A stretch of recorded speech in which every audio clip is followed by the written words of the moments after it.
আজি আমাৰ লগত আছে সকলোৰে পৰিচিত জনপ্ৰিয় কণ্ঠশিল্পী মানস ৰবীন দাদা। আগতে মানস দা যিটো পেহেলগামৰ যিটো কাণ্ড সংঘটিত হৈ আছে ইতিমধ্যে সমগ্ৰ বিশ্ব জোকাৰি গৈছে আৰু এই মুহূৰ্তত মানস দাৰ ওচৰলৈ আমি আজি এইকাৰণেই আহিলোঁ যে মানস দাই আজি কিছুদিন পূৰ্বে পেহেলগামত ভ্ৰমণ কৰিছিলে পৰিয়ালৰ সৈতে। গতিকে তেওঁলোকৰ যিটো আচলতে এক্সপিৰিয়েঞ্চ আছিলে সেই যি আচলতে অভিজ্ঞতা সেই অভিজ্ঞতাৰ বিষয়ে জানিব চেষ্টা কৰিম। প্ৰথমে মই সুধিব চেষ্টা কৰিম মানস দা, তাত যেতিয়া গৈছিলে তাৰ পৰিৱেশ কেনেকুৱা? ইয়াতে আজি শুনা পাইছোঁ যে বহুলোকে কৈ আছে তাত থাকিবলৈ ভয় লাগে। পেহেলগামটো এটা খুব আকৰ্ষণৰ কেন্দ্ৰবিন্দু বুলি কোৱা হয়, ভ্ৰমণস্থলী বুলি কোৱা হয়, কিন্তু সেই পৰ্যটকৰ কাৰণে সেই স্থানটো এতিয়া বহুলোকেই কৈ আছে চামে যে থাকিবলৈ ভয় লগা এটা স্থান। মানস ৰবীন ডাঙৰে কি ক'ব? মোৰ বাৰু ভয়টো এনেও কম, তথাপি ভয় লগাটো একো কাৰণ দেখা নাছিলোঁ। ভয় লগা নাছিল। খুব সুন্দৰ আমাৰ যিজন গাইড আছিল, যিজন ড্ৰাইভাৰ আছিল, তেওঁলোকৰ ভৰসাতেই ঘূৰি ফুৰিছিলোঁ। গতিকে তেওঁলোকে আমাক আশ্বস্ত কৰিছিল আৰু তেনেকুৱা একো ধৰণৰ তেনেকুৱা ভয়ংকাৰ এক্টিভিটিজ একো দেখা নাছিলোঁ। হয়, কিন্তু সামাজিক মাধ্যমত আমি কিছুমান ভিডিঅ' দেখা পাই আছোঁ। বহুলোকে কৈ আছে যে আমি কাশ্মীৰ ভ্ৰমণ কৰি আহিছোঁ, পেহেলগাম ভ্ৰমণ কৰি আহিছোঁ, তাত থকাৰ মাত্ৰকে এটা ভয় ফিল হয়, এই ধৰণৰ কৈ আছে।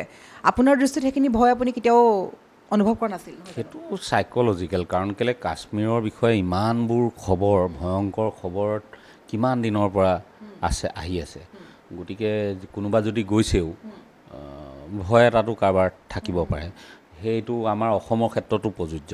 আৰু অসমৰ যিবোৰ নিউজ গৈছিলে এটা সময়ত, গতিকে অসমলৈ চাকৰি কৰিবলৈ মানুহে আহিবলৈ ভয় কৰিছিলে। যিবোৰ বহুজাতিক নতুনকৈ কোম্পানী আহিছে তাৰ মানুহবোৰক লগ পালে এতিয়া মোৰ কৰ্মক্ষেত্ৰত কাৰোবাক লগ পালে কয় যে জব मैं आसाम नहीं आया था घर वालों ने पूरा मना किया था मुझे, अभी आके पता लगा कि भाई इतना बढ़िया जगह है, इतना पीसफुल स्टेट है। तो সেইটো কাশ্মীৰৰ ক্ষেত্ৰত বা অসমৰ ক্ষেত্ৰত বা উত্তৰ পূবৰ অন্যান্য ৰাজ্যৰ ক্ষেত্ৰত আছেই এটা ধাৰণা। গতিকে সেই ধাৰণাটো মানুহৰ অন্তৰত ক্ষিপাই গৈছে। গতিকে সেই ভয়টো লৈয়ে হয়তো কোনোবা গৈছে, সেইটো তেওঁলোকে তেনেকৈ কৈছে, সেইটো বেলেগ কথা। কিন্তু মই তেনেকুৱা একো অসুবিধা পোৱা নাছিলোঁ, অনুভৱো কৰা নাছিলোঁ। মাত্ৰ এটা কথা ন'টিছ কৰিছিলোঁ যে যিটো আগতে টিভিৰ ফুটেজত দেখোঁ য'তে ত'তে আৰ্মি থাকে, কিবা থাকে, সেই বস্তুটো একদম সেৰেঙা দেখিছিলোঁ। আৰ্মিৰ সংখ্যা কম? নহয়, আৰ্মি কনভয় কিছুমান যোৱা দেখোঁ, ৰাস্তা পূৰা ব্লক কৰি দিয়ে, 100খন 150খন গাড়ী গৈছে। কিন্তু যে আমাৰ যেনেকৈ অপাৰেশ্যন ৰাইনোৰ সময়ত বা এনেকুৱা সময়ত তিনিচুকীয়া, ডিব্ৰুগড় এইবোৰ ঠাইলৈ গ'লে গাড়ী ৰখাই গাড়ী চেক কৰে, বা আনকি কাজিৰঙাৰ মাজতো এতিয়া বহুবাৰ চেকিং হয়, কিবা হয়, ঠায়ে ঠায়ে চেক পোষ্ট আছে। কিন্তু তেনেকুৱা কোনো ধৰণৰ চেক পোষ্ট আমি পোৱা নাছিলোঁ এয়াৰপৰ্টৰ বাহিৰে। সেইখিনি পোৱা নাছিলে নহয় জানো? আৰু আপুনি তাত কিমান দিনৰ পূৰ্বে আপুনি ঘূৰি আহিছিলে অসমলৈ? বেছি দিনটো হোৱা নাই, বিহুৰ আগে আগে আমি উভতি আহিছোঁ। তাৰপাছতে এই কাণ্ড সংঘটিত হ'ল। কেতিয়াবা এনেকুৱা লাগিছে নি এতিয়া পৰিয়ালৰ সৈতে মানস ৰবীন ডাঙৰীয়াই কথাটো ডিছকাছ কৰে নেকি যে আমি যদি আৰু দুদিনমান থাকি দিব লগা হোৱা হ'লে আজি এইটো দৃশ্যৰ আপুনিও সন্মুখীন হ'লহেঁতেন? কি ক'ব আচলতে এই সন্দৰ্ভত? এনেকৈ কাণ মাৰি বাচি কেইবাবাৰো গৈছোঁ। প্ৰথমবাৰটো মোৰ হৈছিলে গণেশগুৰিত যিটো বম ব্লাষ্ট হৈছিলে, তোমালোকৰ যদি মনত আছে। বম ব্লাষ্টৰ ঠিক আগে আগে আমাৰ জোনবাই নহয়, এখন ডেমফুলৰ কোম্পানী চাকৰি বুলি এখন চিডিৰ শ্বুটিং চলি আছিলে, আৰু আমাৰ দৃশ্যটো আছিলে গণেশগুৰিত কৰিবলগীয়া। আৰু সেইকাৰণে গণেশগুৰিত যথেষ্ট ভিৰ ভাৰ হয়। গতিকে আগদিনা আমি প্লেন কৰিছিলোঁ যে মানে খুব সোনকালে আমি গৈ কৰিব লাগিব, আৰু খুব সোনকালে কাম কৰি সামৰি আমি জাষ্ট আহি এই কাহিলীপাৰাৰ এই গণেশ মন্দিৰটো পাইছোঁহি, তেনেকুৱাতে বমটো ফুটিছে। ভাবক, আমি গোটেইবোৰ স্পটত আছিলোঁ, আৰু একজেক্টলি সেই ঠাইখনৰ ওচৰে পাঁজৰে বমটো প্লেন কৰা হৈছিলে। অভিজ্ঞতা পাই থৈছে, সেইটো জীৱনত প্ৰথম ঘটনা। তাৰ আগতে এটা পাইছিলোঁ, সেইটো আমাৰ পল্টন বজাৰত যিটো BLT-য়ে তেতিয়া বম ফুটুৱাইছিলে। পূজা নে বিহুৰ সময়ত আছিলে, মই পাহৰি গ'লোঁ। আমি সেই পল্টন বজাৰৰ পৰা বাছত উঠোঁ, তেতিয়া শব্দটো শুনিছোঁ আৰু মানুহবোৰ সাগৰৰ নিচিনা দৌৰিছে। মানে সেই দৌৰতে আমিও আগলৈ গৈ আছোঁ, আৰু কি হৈছে কি নাই একো গম নাপাওঁ। সেইটো এটা ঘটনাৰ মুখামুখি হৈছিলোঁ। আৰু এইটো আমি গৈছোঁ, আমি যোৱাৰ কথা আছিল আচলতে থাইলেণ্ডলৈ। তাৰপিছত মোৰ ল'ৰাটোৰ পাছপৰ্টখন ৰেডি নহ'ল, সৰু ল'ৰাটোৰ, পাছপৰ্টখন ৰেডি নোহোৱাৰ কাৰণে আমি যোৱা নহ'ল, প্লেনটো কেঞ্চেল কৰিবলগীয়া হ'ল। তাৰপিছত আমি কাশ্মীৰলৈ যোৱাটো ঠিক কৰিলোঁ।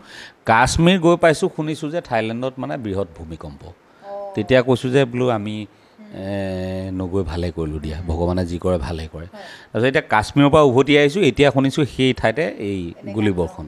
আচৰিত কথা। আচলতে হয়, আজি যিহেতু ইতিমধ্যে হয় নিশ্চয়কৈ আচলতে যিটো দৃশ্য ইতিমধ্যে যিটো কাণ্ড সংঘটিত হ'ল ভাৰতীয়ৰ ওপৰত, আচলতে আপুনি হিন্দু হয় নহয়, মুছলিম হয় নহয়, এই ধৰণৰ হিন্দু মুছলিম কৰি যিটো আচলতে মাৰধৰ কৰা হ'ল, এইখিনি ক'ব লাগিব। আজি কিছু সময়ৰ পূৰ্বে আজি দিনটোত ধিঙৰ বিধায়ককো এৰেষ্ট কৰিছিলে। তেওঁ কিছুমান সাম্প্ৰদায়িক মন্তব্য কৰিছিলে। তেওঁ কৈ আছে যে এইটো বিজেপি চৰকাৰৰ বা কাৰোবাৰ পলিটিক্স বুলি কৈ আছে।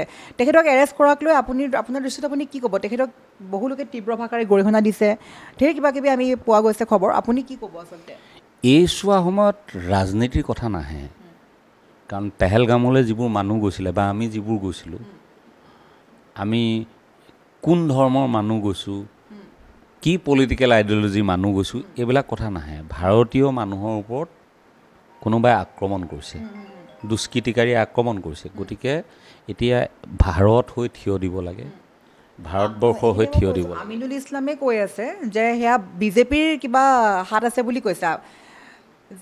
সেইবোৰ ৰাজনৈতিক কথা, ৰাজনৈতিক নেতাই নকয় কি? আমিতো এখন কাণে জীৱনত কিমান কথা শুনিছোঁ। এতিয়াৰ বিজেপিৰ নেতাসকলে এসময়ত কি ধৰণে কথা কৈছিল, আজি কি ধৰণে কথা কয়। আজি আমিনুল ইছলামে এইটো কথা কৈছে, কাইলৈ আকৌ আমিনুল ইছলামে বা কি কথা কয়। গতিকে ৰাজনৈতিক নেতাৰ কথাত আমি নাযাওঁ। আমাৰ নাগৰিক হিচাপে আমাৰ যিটো দৃষ্টিত যিখিনি কথা আহিছে সেই কথাখিনিহে মই ক'ব পাৰোঁ, অৱগত কৰিব পাৰোঁ। মই কোনো ইণ্টেলিজেঞ্চ এজেঞ্চিৰ মানুহ নহয়। মই সাধাৰণ এটা খাটি খোৱা গান গোৱা ল'ৰা, পৰিয়ালটো লৈ গৈছিলোঁ, ভয় ভীতি একো নাছিল আৰু তেনেকুৱা একো পৰিৱেশ দেখা নাছিলোঁ। খুব সুন্দৰ পৰিৱেশ। মই তাৰ চিকাৰাৰ নাৱৰীয়াৰ লগত কথা পাতিছোঁ, গান গাইছোঁ ৰাতি 11-12 বজাত তাত বোট হাউচত আছোঁ। কোনো ভয় ভীতি লগা নাই। তাৰপিছত পেহেলগামৰ হোটেলত আছোঁ, মই একো দিগদাৰী পোৱা নাই। ডাল লেকৰ হোটেলত আছোঁ, মই একো দিগদাৰী পোৱা নাই। সকলোতে গৈছোঁ। খালি মই আজি এটা কথাই বক্তব্য ৰাখিছোঁ, আৰু মোৰ লগতে মোৰ ফেচবুক পোষ্টত বহুজনে লিখিছে, এই চোৱা সময়ত যিবোৰে কাশ্মীৰ ভ্ৰমণ কৰি আছে তেওঁলোকেও একেটা কথাই ন'টিছ কৰিছে যে যিবোৰ টুৰিষ্ট স্পট আছিলে তাত আৰ্মিৰ তেনেকুৱা কোনো ধৰণৰ সুৰক্ষা বেষ্টনী বা চেক পইণ্ট তেওঁলোকেও পোৱা নাছিলে। আৰু আজিও ভুক্তভোগীয়ে কৈছে যে 1.5 ঘণ্টাৰ পিছত আৰ্মি আহি উপস্থিত হৈছে। আৰু সেই যিটো এৰিয়া সম্পূৰ্ণ এটা ব্লক এৰিয়া, কাৰণ আমি পেহেলগামৰ য'ৰ পৰা যাব লাগে তাৰ পৰা ঘোঁৰাত 1.5 ঘণ্টা সময় গৈ এই যিডোখৰ স্থানত ঘটনাটো সংঘটিত হৈছে সেই সমতল ভূমিকণ পোৱাগৈ যায়। তাত গৈ এখন গেট আছে আৰু গেটখনে সোমাই যাব লাগে। তাত পাছ দিয়ে। সেই তাতো কোনো চেকিঙৰ ব্যৱস্থা নাই। আৰু ভিতৰলৈ সোমাই যোৱাৰ পিছত সেইখনটো আৰু একদম পূৰা মানুহে এই ফটো শ্বুট কৰে, ৰীল বনায়। এই যে এজন হানিমুন কৰিবলৈ যোৱা কাপোৰটো দেখিছে নহয়, তেওঁলোকে কেনেকৈ ৰীল বনাই আছে। তেনেকৈ মানুহবোৰ তাতে থাকে, কিবাকিবি খাই ভোকো লাগে। সেইখন ঠাই, সেইখিনিত যদি আৰ্মিৰ এটা দল থাকিলেহেঁতেন, সৰু দল এটাই হওক, নিশ্চয় এই অস্ত্ৰধাৰীসকলৰ লগত মোকাবিলা কৰিব পাৰিলেহেঁতেন। গতিকে সেই কথাটো ঘটনাটো হোৱা নাছিল কাৰণে ভবা নাছিলোঁ, কিন্তু এতিয়া ঘটনাটো হোৱাৰ পিছত অনুভৱ কৰিছোঁ যে তাত থকাটো দৰকাৰ আছিল, প্ৰয়োজন আছিল। আচলতে যদি পাকিস্তানৰ পৰা আহি সন্ত্ৰাসবাদী সোমাব পাৰিছে নহয় জানো, আপুনি সেইটো ক'ব বিচাৰিছে যে তাত কোনো সুবিধা নেদেখিলে বা এতিয়া ক'ৰ পৰা সন্ত্ৰাসবাদী সোমাইছে সেইটো দি ক'ব পৰা বিষয় নহয়, কাৰণ সেইটো এটা ইনভেষ্টিগেশ্যনৰ বিষয়। ক'ৰ মানুহ আছিলে, কোন হয়, পাকিস্তানৰ পৰা আহিছে নে কাশ্মীৰতে সোমাই থকা মানুহ হয়, এইবোৰ কথাটো আৰু বেলেগ লেভেলৰ কথা। এইবোৰ কথা মই ক'লে বেয়া হ'ব। কিন্তু মই নিজে যিটো অনুভৱ কৰিছোঁ যে সেইদিনা যদি তাত তেনেকুৱা আৰ্মিৰ এটা পহৰা থাকিলেহেঁতেন, যিটো আমি কাশ্মীৰত সাধাৰণতে দেখোঁ, বা কাশ্মীৰৰ কথা নকওঁৱে, নাগালেণ্ড গ'লে, আমাৰ নৰ্থ ইষ্টৰ যিকোনো ৰাজ্যত গ'লে তেনেকুৱা স্থানবোৰত য'ত সমাগম বেছি হয় তেনেকুৱা স্থানবোৰত আৰ্মিৰ এটা থাকেই। সেইটো নথকাটো মোৰ দৃষ্টিগোচৰ হৈছিল। সেই কথাটোহে মই অৱগত কৰিব বিচাৰিছোঁ। হয়, নিশ্চয়কৈ। আৰু শেষত যে বিহুৰ সময় এনেই ব্যস্ততা কেনেকুৱা এইবেলি যদি ঘূৰি যাওঁ আমি সেইগৰাকী মানসবিনক বিচাৰিম? অনুষ্ঠান চলি আছে। আমি আকৌ 26 তাৰিখে মোৰ গোলাঘাটত অনুষ্ঠান আছে। গোলাঘাটত, তাৰপিছত ডিব্ৰুগড় যাম, মাজুলী যাম, দলগাঁৱত আছে এবাৰ, গোলাঘাটত আৰু এঠাইত আছে কি বুলি কয় জেগাডোখৰ নামে পাহৰিলোঁ, গোলাঘাটতে দুখন আছে। তাৰপিছত এই কি বুলি কয় আমাৰ সোণাৰীলৈ যাম, বৰহাটৰ ফালে যাম, এনেকৈ বিভিন্ন স্থানত আছে আৰু নিমন্ত্ৰণ আহিয়ে আছে। ইতিমধ্যে বহু ঠাইলৈ গ'লোঁ, দেখিছে। গতিকে চলি আছে।